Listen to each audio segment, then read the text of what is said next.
good-looking crew they got there. I'm telling you. I know, I do. Got a little bit more hair there. There you go. So please give them your attention and welcome back. Hey, good to see you. Good to see you too. Hello, everyone. How is everybody doing today? Awesome, awesome. Well, hey, my name's John Nicoll. I'm the District Public Defender for the 14th Judicial District, which is just a big title, just meaning that when poor people in my area need an attorney and they're charged with a crime, my office gets appointed to them, okay? And it is a pleasure to be here today. I want to thank the Leadership Seminar faculty for asking me back again. I think this is my 6th year here. I always enjoy this event. I think what I wanted to do first is kind of introduce everybody. And so the person over here to my left is Patrick Frogge, and he's the executive director of the Tennessee Public Defenders Conference. And so I always like to use the analogy of the NFL, if any of you all are football fans. There's 32 teams in the NFL. Well, there's 32 different judicial districts in the Public Defenders Conference. And so Roger Goodell is elected the commissioner of the NFL. Patrick Frogge is the elected representative for the different offices. So technically I'm his boss because I'm an owner of a team, so to speak, but Patrick is over the entire office to make sure that it runs well. And then to his left is Mary Hazelwood, and Mary Hazelwood is the forensic social worker in my office. So using another football analogy, I would say she's like my special teams coordinator, okay? So we have found today's presentation is going to kind of be about our own leadership journeys, but it's also going to be tied together over the past 5 to 6 years, we've started doing something pretty novel in that we're trying to use social workers inside public defenders' offices so that we not only are dealing with their legal case, but we're also dealing with, sometimes more importantly, what's going on in their life. Because our ultimate goal is to try to make sure that the clients we have today are not going to be clients in the future. And that's where Mary comes in as the forensic social worker.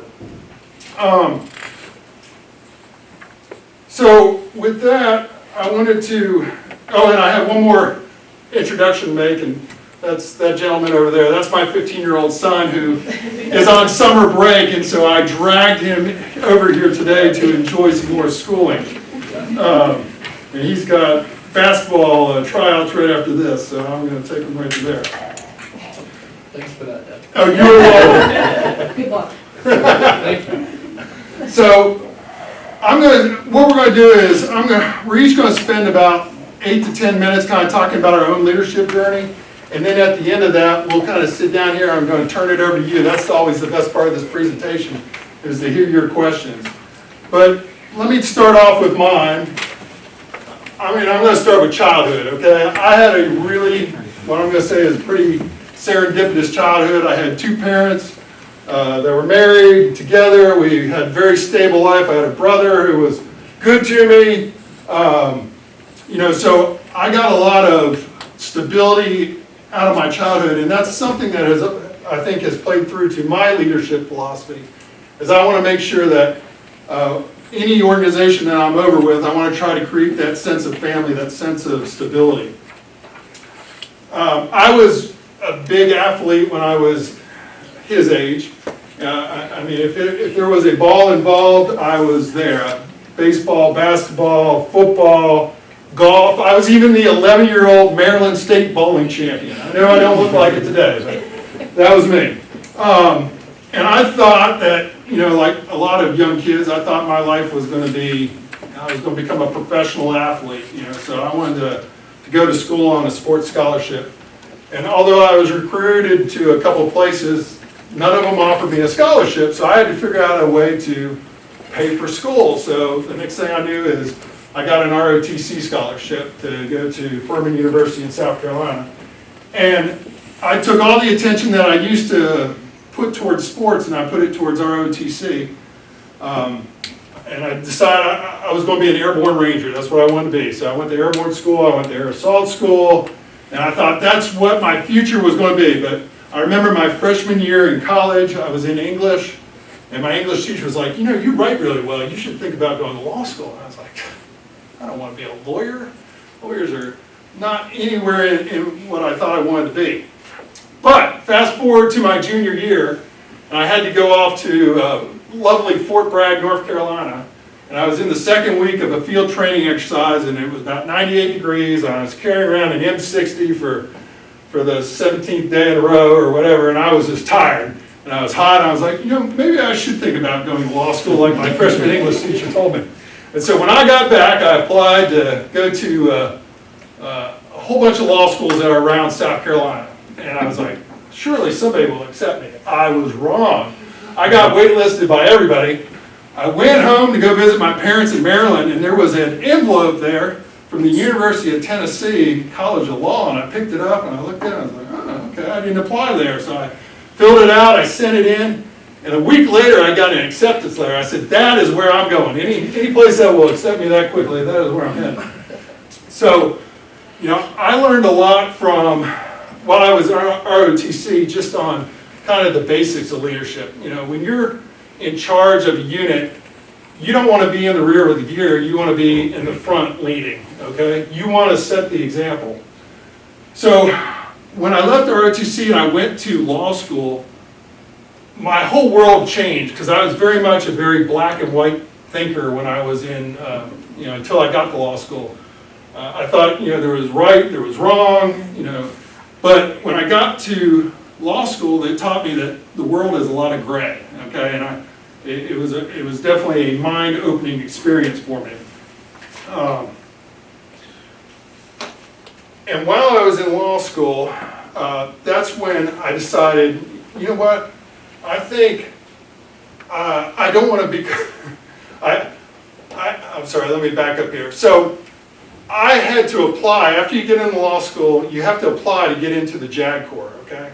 So the first time I went up for my interview in the JAG Corps, I met with the field training officer or whatever, and I noticed that his collar was sticking up. And I didn't think anything of it. I was just like, sir, your collar's sticking up. And he's like, okay, thanks, and he put it down.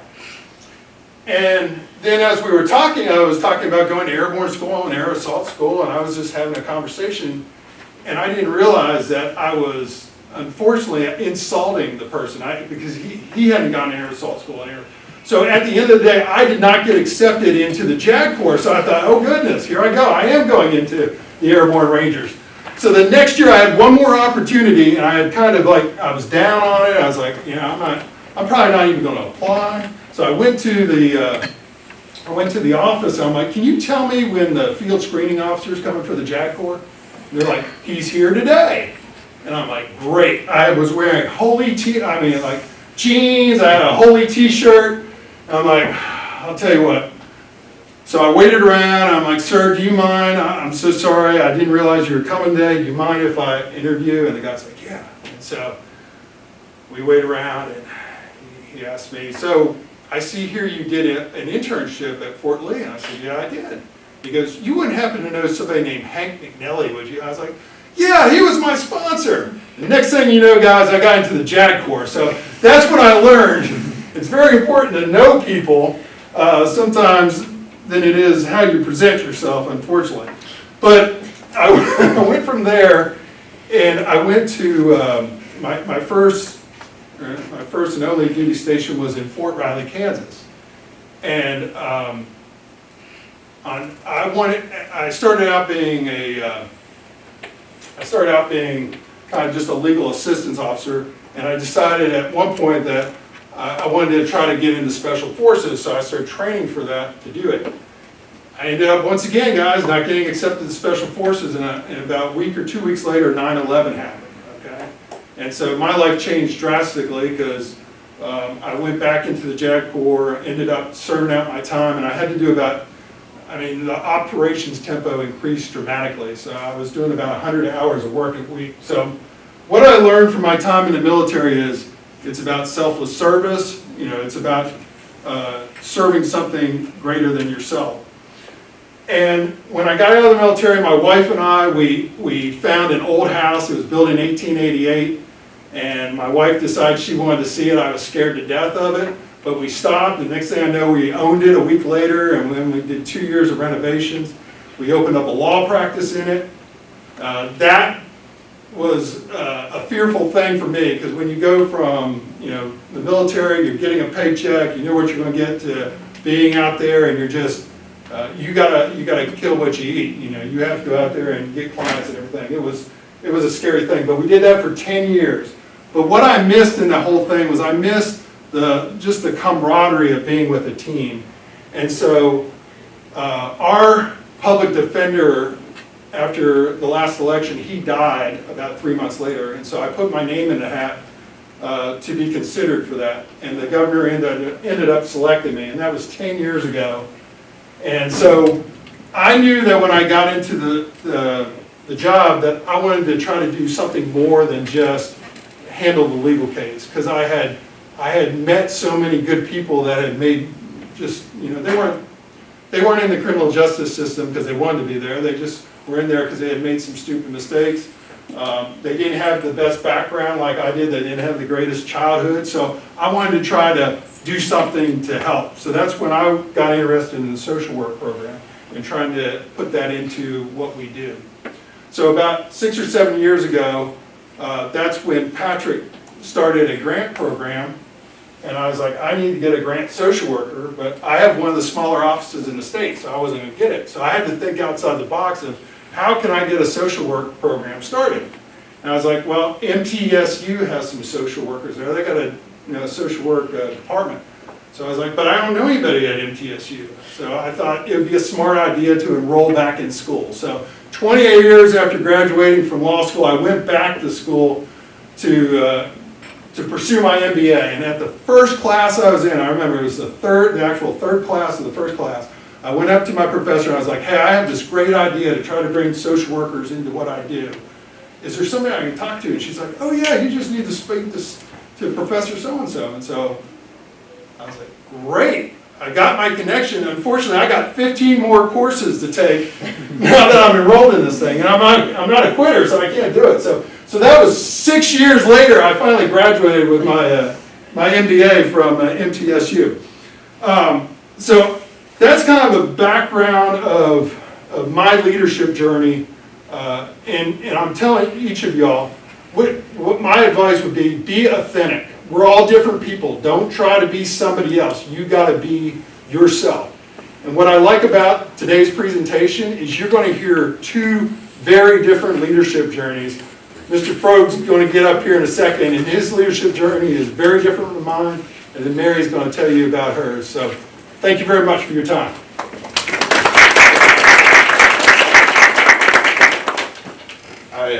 I think the only time in my life I've ever thought about my leadership journey is for this class.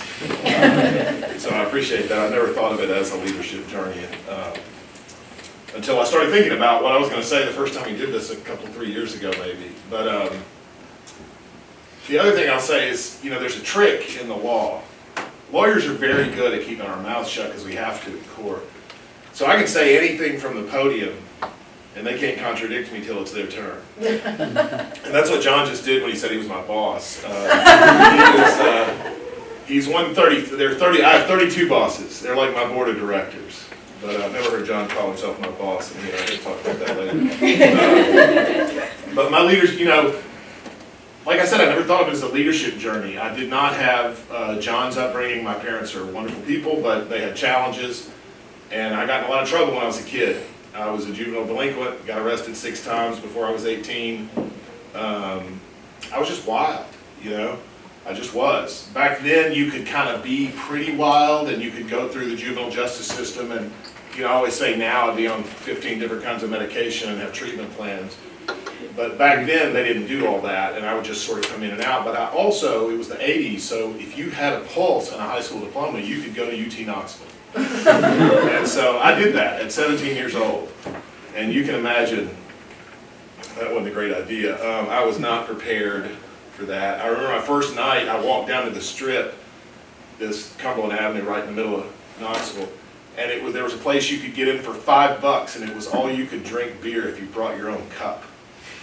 So that was not, I don't recommend that. I don't think they do stuff like that anymore. I think you have to have an ID these days. But that's how I entered college.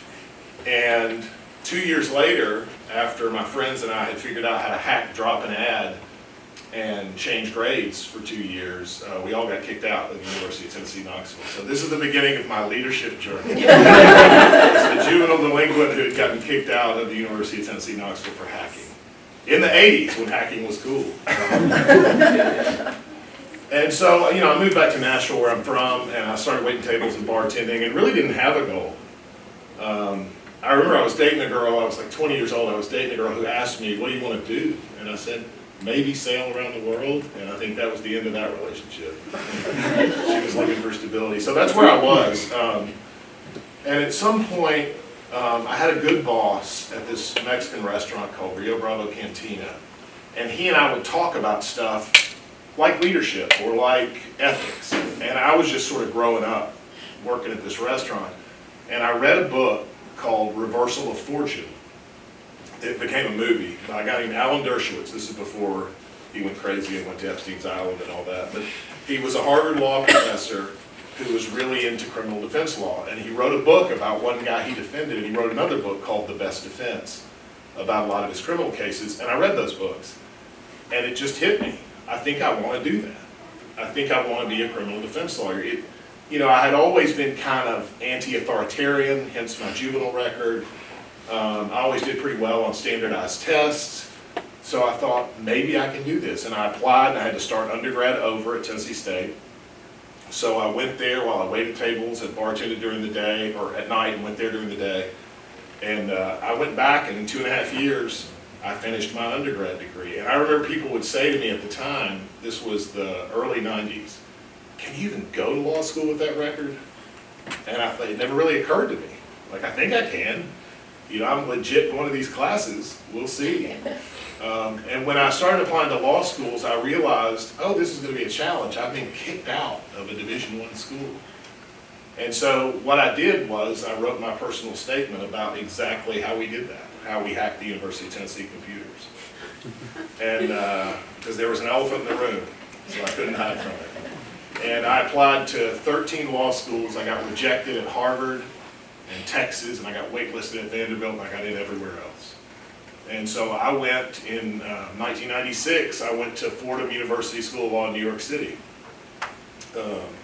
on a public interest fellowship because I wanted to be a public defender, so they would pay me during the summers to do criminal defense. I'm unusual for law school, or I was unusual. Most people go in there not sure what they want to do. I knew exactly what I wanted to do. And when I got out, I clerked, which is something a lot of people do right after law school, to take a year and sort of learn how to write better. I did that, and then I waited for a job at the National Public Defender. And that's what I did. And for 4.5 years, I was at the Metro Public Defender in Nashville, loving it. And then I decided I wanted to make more money, because back then the salary for a new public defender was $36,000. And so I started my own practice with some ex-public defenders, but we still did the same work. It was criminal defense work. We took clients that could pay us, as well as people that couldn't. And how I ended up here is totally different than John. I mean, you get a sense from John that, he kind of sensed he'd be in a leadership role. I did not. But what I did do was take my job, once I grew up and went back to school, everything I did career-wise was about being as good a lawyer as I could be. I wanted to be the best criminal defense lawyer ever. When I started my little firm, I made sure I did it with lawyers who were better than me, who I thought of as better than me, more experienced, people I looked up to. And so we did that for like 10 years. And then one day John called me out of the blue. John and I knew each other because we had a couple of cases together. We always got along. And he said, hey, the executive director of the Public Defenders Conference is retiring. Would you be interested in that? And I said, absolutely not. And in my memory, I'm not sure if it's true, but my memory is that was on a Friday. And on Monday, I called him back and said, what would be involved? and so then I had to go around and meet all the public defenders all over the state, because they really do elect me. Like, these 32 people vote, and there were other people who put their names in. But I think, the reason I got this job is because I had a good, at that point, 15-year career of mostly trying to be an excellent lawyer, and people knew it. So people would ask around, you know, hey, do you know this guy? And some prosecutor in East Tennessee who I've never heard of would be like, oh yeah, we had that case one time. He was all right, he was good to deal with. Other people, judges, probation officers, clerks, would all say some version of that. Like, I don't find him rejectable. And so I ended up in this leadership role, sort of bass-backward. I fell into it despite my background and all that. And I think that, John and I talk about this all the time, the guy I replaced was really into the bureaucratic side of it, but not so much the law. And I think what I bring to this is I know the job. I was a practicing criminal defense lawyer, and I was a practicing public defender for a long time. So I say all that to say, I love these classes, and I love that there are people who spend time thinking about what makes a leader. I never did any of that. You know, I'm jealous of you guys that get to stop right now and pause and think, what does that mean? Because I never did that. I never assumed I'd be in a leadership role. But what I did do was perfect for a leadership role inadvertently, right? I just focused on being really good at the job. And not that I was the best lawyer ever, I certainly wasn't. But it was sincere, and I bought it, and I was all in, right? That also means when we started dealing with, you know, the way the social worker program got started, I was about a year into the job, and I got a call from somebody in the governor's office saying, hey, the DAs get this, and law enforcement gets this massive grant from the federal government every year. And we think we may have a little left over unspent. Could you use it? And I immediately said, yes, for social workers. I didn't know anything about social workers. I didn't know how they would work. I knew some other offices around the country were experimenting, and they said, okay, we have enough for one. And I just, my instinct, my criminal mind said, I gotta have 3. And they said, why 3? And I said, 3 grand divisions in the state of Tennessee, East, Middle, West. And so that's how the social work program started. But the reason I was able to see the need and capitalize on it was because I knew the job. So there's another way to get to leadership other than to think about it and be sort of born for it. You know, they say, what's the old saying? Some are born leaders, some have it thrust upon them. I think we're 2 good examples of that. So that's all I got, thanks.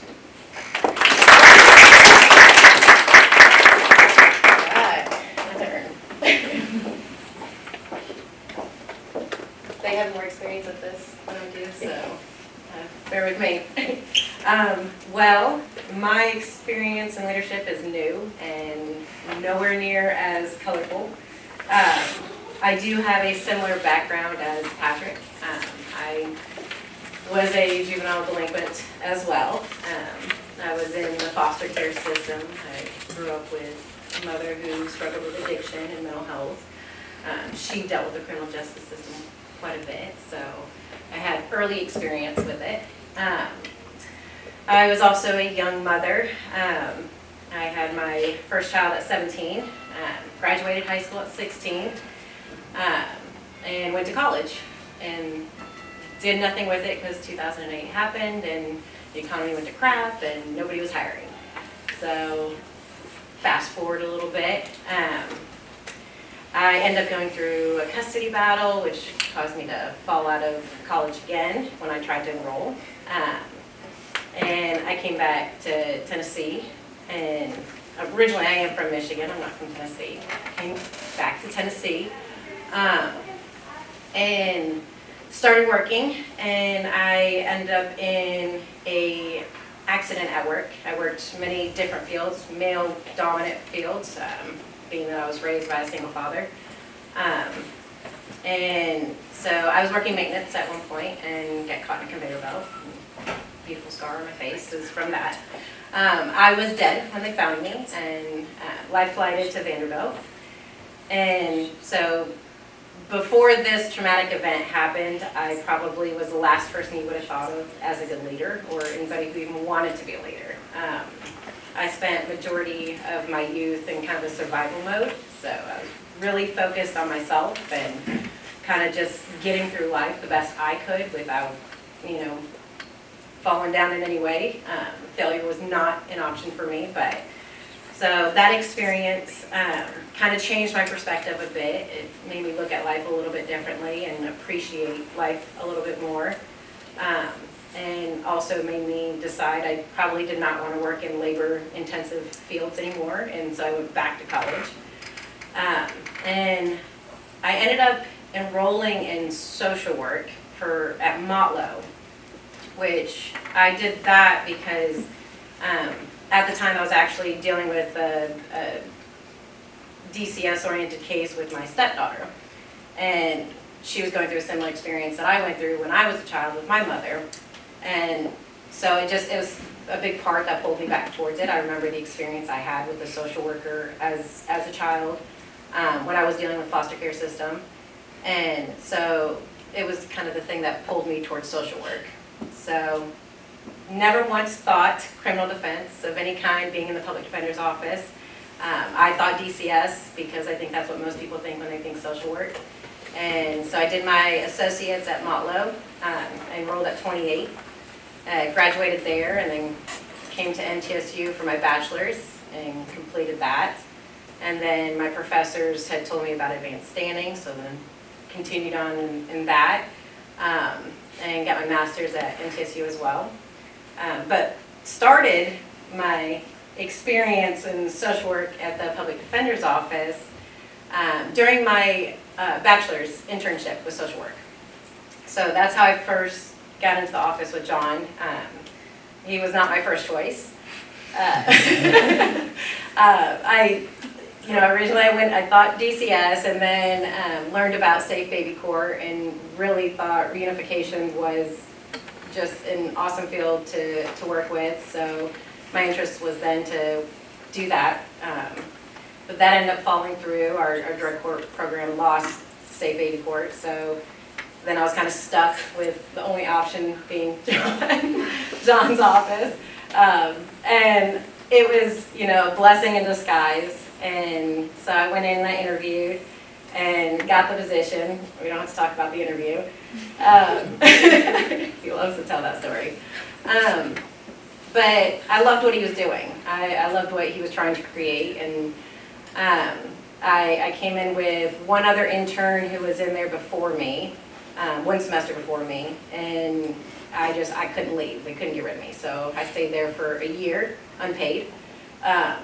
And I think he appreciated that, but I appreciate the experience, and I grew a huge passion for the job. And so when I did continue my master's, I knew that I was going to come back, and because eventually I did have to leave to make money. But I came back when they were able to fund me and did my master's internship there as well while working. And I started taking on interns to continue it because forensic social work wasn't anything that I even heard of when I was in school. So I wanted to share it with as many people as I could, so I started taking interns from MTSU and LSU and UTK.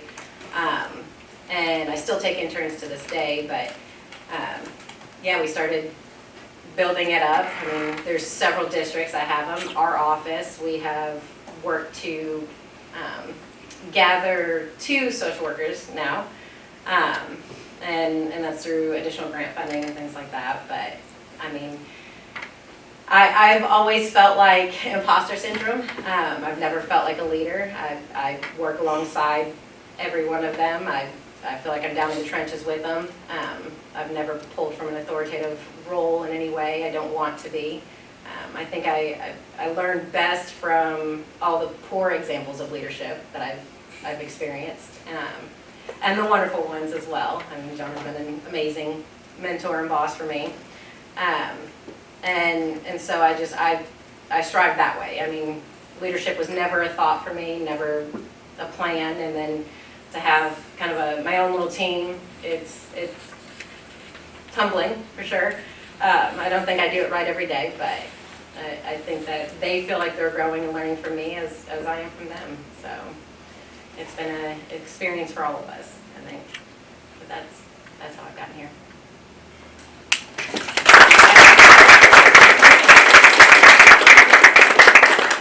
And now it's your turn. See if you have a question. what exactly does a forensic social worker do? So, that's a good question. So I work with, well, in our office, because I think each office, each district utilizes their forensic social worker just a little bit differently. So in our office, I work with our attorneys on mitigation stuff. I work with them on alternative sentencing plans. I assess our clients to determine what would be a better course or a more appropriate level of treatment. And we propose those for when they're making plea deals and things like that. I do crisis intervention, so if we're dealing with anybody who might be experiencing some suicidality, and because some of these crimes they're facing are pretty extreme, and can put them in suicide watch, or they may end up being in PC, so housed separately, and that isolation can feel overwhelming for them. So supportive counseling, things like that. And let me add on that. So, when I first took over the job, we as the attorneys would see clients and we'd be like, this person really would benefit from some help. But we didn't have the Staples Easy button, and none of us had social workers, so we're like, well, we'll just handle this case and hope that the person gets help out there. And then we would see the client coming back and back again and again and again. What Mary does is she helps people navigate their way out of the criminal justice system. And it's so powerful, because you can see, we've had some clients that I would have never guessed in a million years would have made it out of the criminal justice system that are now peer counselors helping our other clients that are going through things. And it's all because of this lady sitting here to my right. She does an amazing job. And if it wasn't for Patrick starting this program, and then Mary and the other social workers come in, the state of criminal justice in Tennessee would not be where it is today. Yeah, I can add one thing, just one quick thing to that, is that, if your idea of what defense lawyers and public defenders do comes from popular media, which most of us does, mostly what we're doing is not saying, do you think they did it?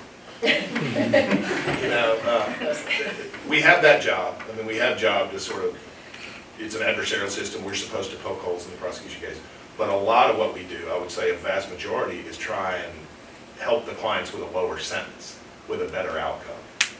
Right? And so you can do that by just going up and yelling at the prosecutor like they do on Law and Order or something. Your case sucks, and see how far that gets you.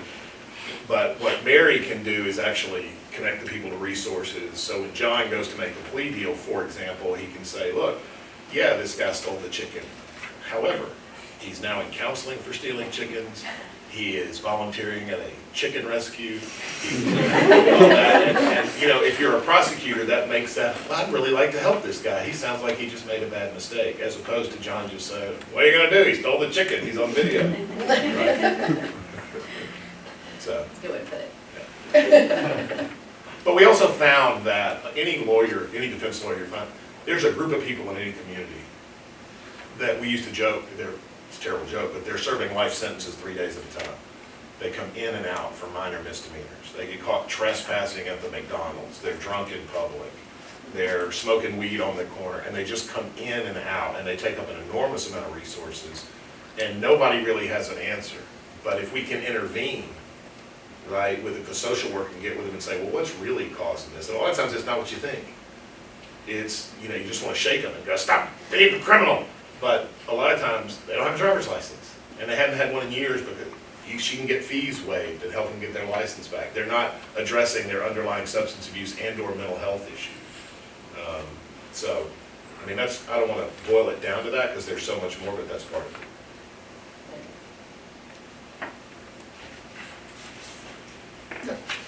What qualities make you guys successful in your roles? Clearly looks.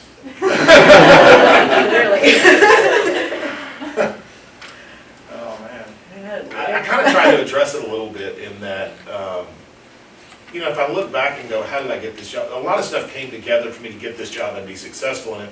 But one of them is, and I can't believe I sort of stumbled into it, was I really wanted to be a criminal defense lawyer because I was a young criminal.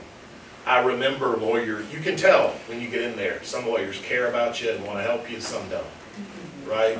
And I also just buy it, like the whole raised with a fist, fighting the man for the Constitution. I mean, I'm just into that.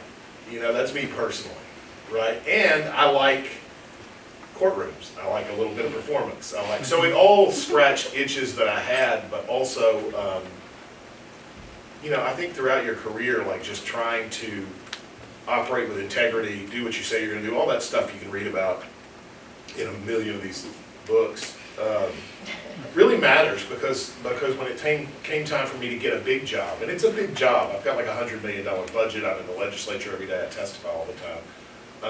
For me to do that job, people talk about it. Your reputation matters, and you can't really fake that, you know? It goes back years, so I don't know that I have qualities that make me successful, but I have a philosophy that helps, you know? Well, I think for me, I was actually, before we came here, I have an email that I had printed and it hangs right above my computer. And it's from one of the forensic social workers in a different district that she had sent me. And it basically touched on how much she appreciated my authenticity and loyalty and commitment. So I think those are qualities that probably put me where I'm at or help me thrive with where I'm at, because I am genuine to the core, sometimes to a fault. Yeah, I'd echo the authenticity, that's what I was talking about. I mean, you only can be yourself, and you gotta find a way to be a good leader in your skin and with your personality. And I'll say this too, don't be afraid to show your weaknesses. I mean, you can ask Mary, she knows every single one of my weaknesses, because I don't try to hide it, because I couldn't, you know. And so in our office, I feel like we have a really good, I'm all about teamwork, and so when somebody's strengths is better than somebody else's weaknesses, then we'll go with the person with the strengths. And it's okay to be a leader and not be the best at something, and I tell my office all the time is, you know, I'm not as good as you are in this, and I'm not as good as you are in that.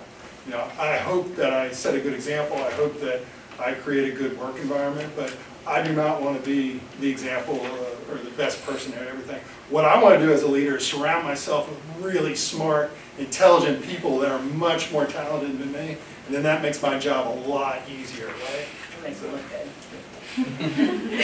I will say too, and this isn't to make his head any bigger, but one of the things that I learned from him, but also appreciated in his leadership, is he allows people to challenge him. You know, he allows me to challenge him when we're discussing things, or I need 2 years to sit with something. But he allows, and I think that that's really important in leadership, because I feel like a lot of bosses tend to just pull a very authoritative role, and it feels demeaning. But when you're given an opportunity to challenge the status quo in whatever way to bounce ideas, I think that that's empowering. And I think that that creates a good leader out of him, and it's something that I strive to do when I'm working with anybody as well, is I want to make sure that they feel comfortable in challenging my thoughts with their own. Good question. Yes, ma'am.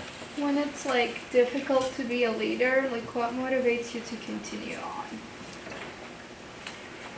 Good question.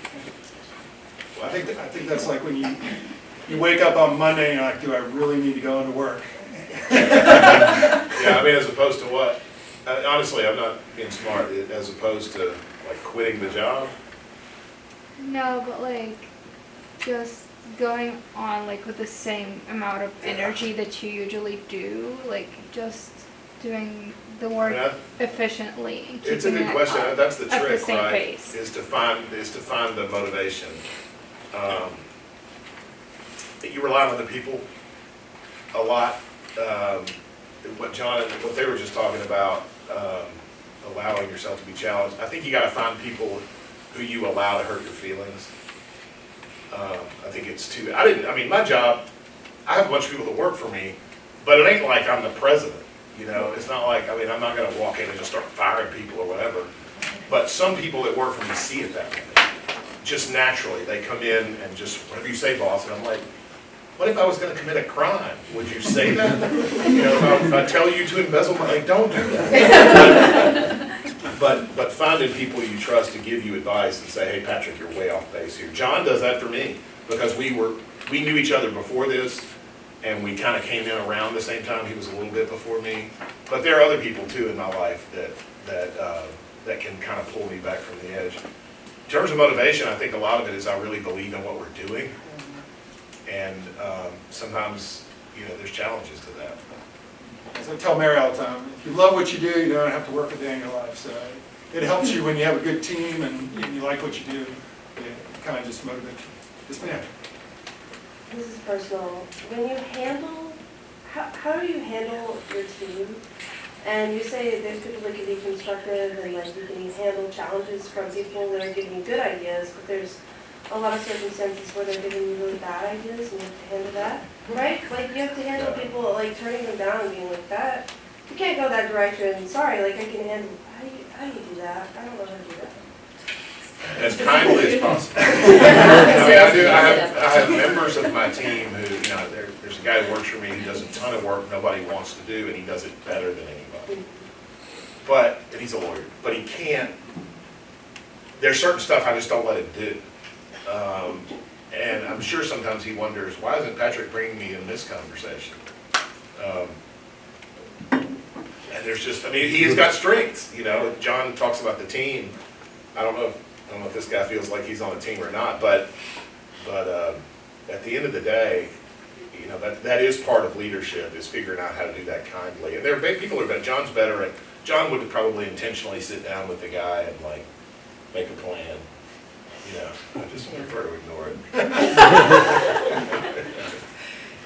John would sit down and make a plan.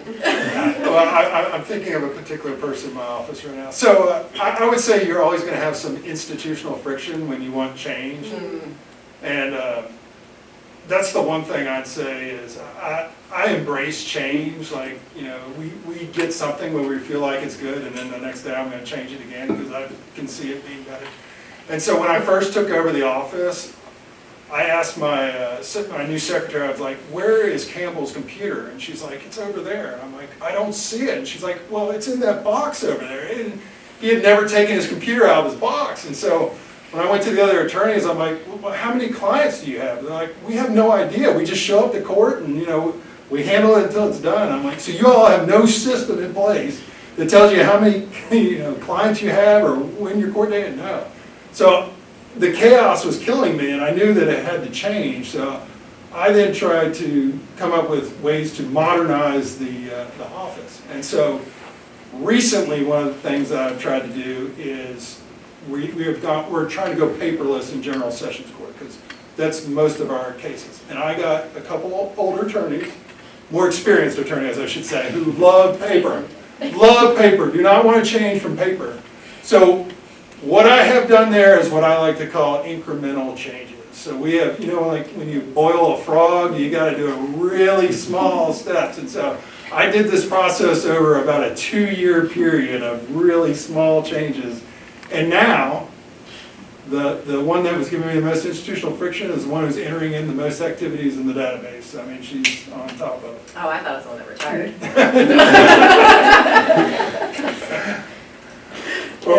Well, what's your advice on that?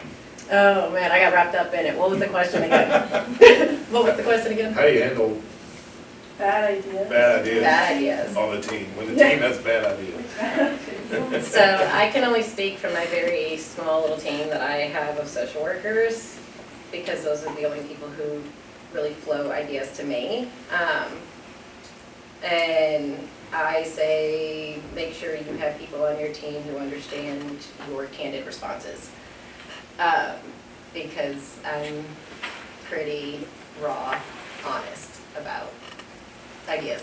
I mean, I love ideas, bring them on. I want to empower them to have them, but also I want them to know when it sounds ridiculous. And maybe they just aren't explaining it right, but that's a conversation. There's a whole book, I think it's called Radical Candor. I've been listening to the audiobook. It's about exactly that, like Yeah. how do you, and kindness is a big part of it. I mean, when my employees know that I'm not nobody gets humiliated. I also teach law school on Thursday nights. I teach first year at National School of Law. And I'm one of the few professors left who cold calls on people and makes them stand up. But the deal, I do that for them, but I also do it with kindness. Nobody's gonna get humiliated. You know, if you don't know your stuff, you're kind of humiliating yourself, but I'm not gonna make fun of you or be wise or anything. I'm just gonna ask you the questions. And I think you can do all of that with kindness, you know. And people respect it, or at least they tell me. Yes, ma'am. So I had a question for Ms. Hazelwood about the internships that you do.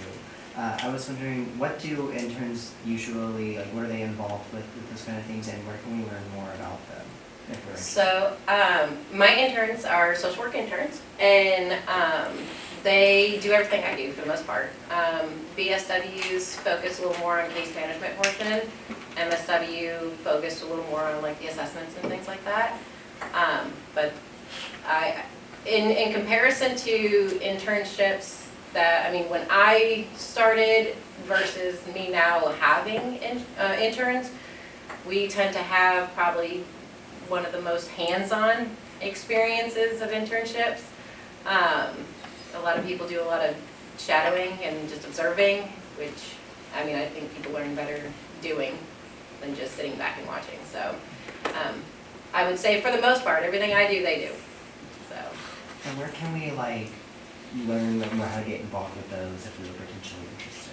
In our districts or our internships specifically, or just in internships? In internships, I mean, for the forensic social Yeah. work specifically. So I know a lot of the different districts, so we're Coffee County. So I know a lot of the different districts do take interns, and honestly just reaching out. If you got with the social work department here and asked them which offices were accepting, we would have that information for them there. So that would probably be, just because we're all, you know, forensic social workers, so they would probably be the best place to start. You can swap emails after this. Yeah, I mean, I definitely, I can give you a card. I have a card. I was like, did I bring my purse? I can give you a card. Yeah, yeah. Like, do people have to have a different route to be federal court lawyers? No, actually, both Patrick and I practiced in federal court before we got these jobs. As soon as you become an attorney, you're licensed in that state. You do have to get accepted into the federal district court, but that's usually just, you know, swearing an oath and paying a little bit of money. Am I forgetting anything, Patrick? No, but I like your instinct to be cautious. It is true, everything you said, you can do it, any attorney can do it, but you have to go through that court, and it is just a whole different, like, we're all, so I'm the director of the state public defender system, John's a district public defender who's elected, and Mary works for that office. The federal public defenders are also a whole nother thing, and the federal courts are just a different system. But yeah, anybody can do it, but it is a totally different system. Okay, so would you say that you're immune to all the bureaucracy in federal courts and the federal system? That's a loaded word, immune. We don't practice in federal courts as part of our jobs. And our jobs take all of our time, so John and I no longer practice in federal court at all, but we did. But some of the way the Constitution works is some of the federal court rulings apply to us, and some don't. So like right now with all the ICE stuff that's happening, we're not litigating, we're not going to federal court on behalf of people who are being deported, but we have clients who are being deported, and sometimes when law enforcement interacts with our clients, it leads to other things that we may have to, like somebody could be serving an ICE warrant on a client, and it could be the wrong guy, but he could have a bunch of marijuana and they could be charged. So we can interact with federal stuff, but we don't go to court in federal court as part of this job. There are people who do. Yes, ma'am? Do you guys think that you would still be where you are today with different childhoods? Different what? Like, if you had a different growing up, like you were in and out of the court system, do you think that even if you had like a quote-unquote perfect childhood, would you still be a public defender? I don't know. I have no idea. I mean, I was attracted to it for a bunch of reasons, some of which was my involvement in juvenile courts, but not all of it. I maybe would have gotten there faster. But honestly, I don't care. I could have been Richie Rich. I was too immature at 18 years old to be in college. It just wasn't in the cards for me. And I've got a daughter I'm watching do this. I mean, she's not in trouble, but I'm watching her going, Frogge's mature late, I think. I definitely probably would not. I wanted to be an architect. So, yeah, I think my experience definitely shaped my path for sure.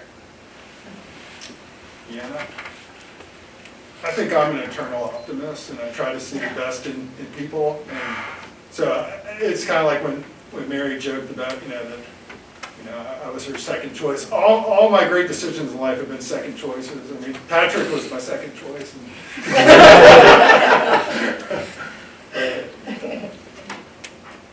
It's good stuff. Yeah. Any other questions to that? I think we might have reached the witching hour. I don't know, what do you think, Doug? We're there. All right. Well, thank you all so much. Thanks, y'all. Yeah. Good luck.